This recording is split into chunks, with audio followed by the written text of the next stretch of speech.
안녕하세요, 안식처입니다. 그랜드 하얏트의 태판을 오늘 다녀왔습니다. 하얏트 호텔은 작년에 스테이크 하우스를 다녀오고 나서 처음 방문인데요. 스테이크 하우스도 전반적으로 만족스러운 곳이었는데 그랜드 하얏트만의 뷰가 정말 강점인 곳이었어요. 그리고 여기 하얏트의 태판이 제가 근래에 예약한 레스토랑 중 예약이 가장 어려웠는데요. 웬만한 미슐랭 스타 받은 레스토랑보다 더 어려웠어요. 대신 기대에 부응할 만큼 맛있었는지는 별도의 이야기긴 한데 그건 영상에서 자세히 말씀드리겠습니다. 일단 먼저 장점은 하얏트의 다른 식음 업장들도 그렇듯이 태판도 한강을 향해 나 있는 시원한 통창이 이 분위기에 큰 기여를 합니다. 태판야끼 전문 레스토랑이기 때문에 내부 구조도 이렇게 태판을 중심으로 좌석이 둘러져 있어요. 제가 이날 런치로 가서 런치 코스 메뉴이고요. 가격은 13만원입니다. 추가 메뉴가 있긴 했는데 저희는 따로 주문하지는 않았어요. 제가 6월 말에 가서 이날 날씨가 너무너무 더운 한여름이었는데 이게 메뉴는 아직까지 본 메뉴가 서비스되고 있었네요. 먼저 서비스적으로 좋았던 건 4명의 손님을 한 분의 셰프님이 담당하시더라고요. 그래서 서비스도 집중이 되는 점은 일단 좋은 점이었던 것 같아요. 이렇게 코스 시작하기 전에 캐비어랑 오늘 쓰이는 식재료들을 보여주시는데 유튜브 하는 입장으로서 이런 서비스도 좋은 것 같네요. 사진이랑 영상을 잘 찍을 수 있게 배려해 주시더라고요. 그리고 가장 먼저 나온 요리입니다. 이건 메뉴판에 있는 건 아니었고 환영 음식으로 나온 요리예요. 해파리 냉채인데 되게 상큼해서 첫 음식으로 먹기 좋았던 음식입니다.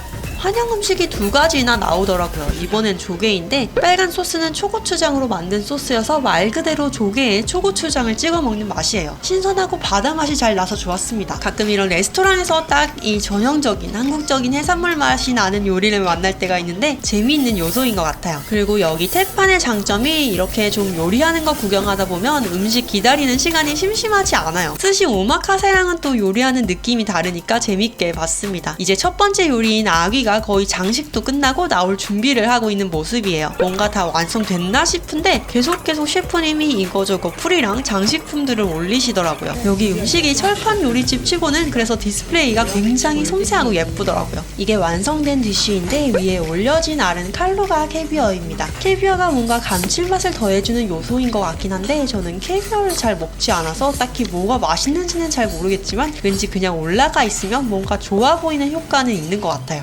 조개 육수에 냉이 오일 그리고 여러가지 해산물이 곁들여진 요리였는데요. 아귀는 좀 아쉬운 게 이게 좀 오버쿡된 느낌이 있었어요. 생선의 부드러운 질감보다는 좀 단단하고 질긴 식감이 많이 들어서 그게 조금 아쉽네요. 그 다음은 오리요리 오리가슴살 스테이크였는데요. 이게 거의 메인만큼의 푸짐한 포션이더라고요.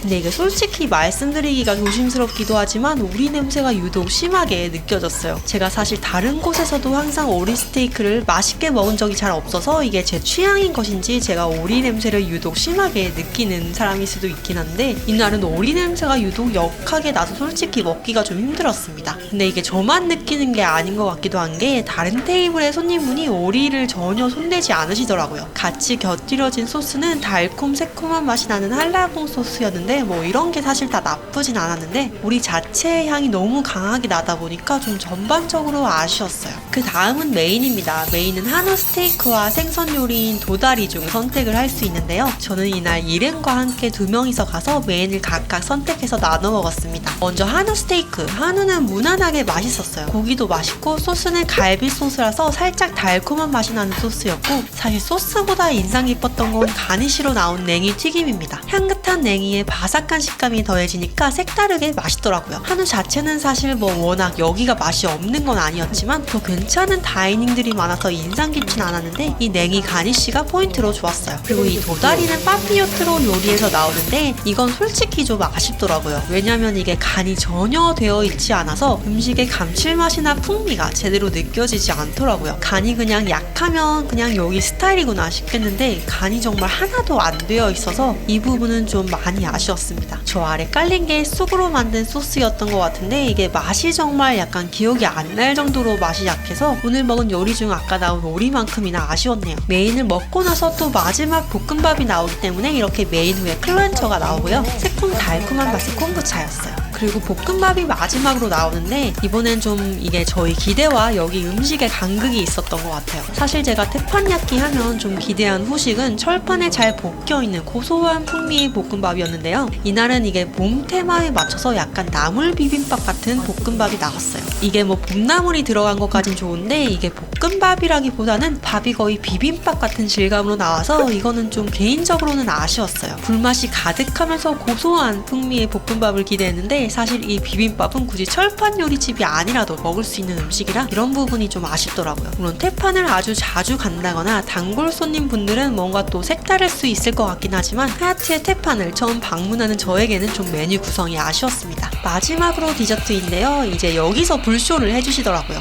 금귤을 불에 한번 지지고 그것으로 디저트를 만들어 주십니다. 금귤과 꿀 그리고 아이스크림이 들어간 디저트예요. 꿀이 들어가서 당도가 상당히 높긴 한데 꿀의 퀄리티가 굉장히 높아서 맛있더라고요. 상큼하고 달콤하게 식사를 마무리했고요. 사실 오늘 태판의 음식들은 아쉬움이 많이 남습니다. 전반적으로 제가 좀 운이 나쁜 건지 이날따라 저와 메뉴가 안 맞았던 게 많이 나왔던 것 같아요. 솔직히 말씀드리면 명성과 예약의 어려움에 비해서는 좀 실망스러웠던 식사긴 했습니다. 근데 뭐 사실 식당이라는 게 물론 언제 방문하던 음식의 퀄리티와 메뉴의 퀄리티가 높아야겠지만 뭐 이날따라 정말 제가 운이 나쁜 걸 수도 있고 이날 메뉴가 정말 저와 안 맞았던 걸 수도 있을 것 같아요. 또 여기가 워낙 오랫동안 많은 사람들에게 사랑받는 식당이기 때문에 뭔가 이날 딱 하루 좀 아쉬웠다고 해서 뭐 다시는 여기 안 갈 거야 하기엔 좀 아쉬운 곳일 것 같다는 생각이 들었어요. 메뉴가 좀 바뀌는 가을 때쯤 다시 재방문을 해보고 싶습니다. 태판의 장점은 멋진 뷰에서 태판을 즐기는 게 가장 큰 장점인 곳이라 데이트 장소로 추천을 드리고요. 올해 가을에 재방문해보고 가을 메뉴도 후기를 남기도록 하겠습니다. 오늘도 영상 끝까지 시청해주셔서 감사합니다. 다음에 더 멋진 식당 리뷰로 찾아뵐게요.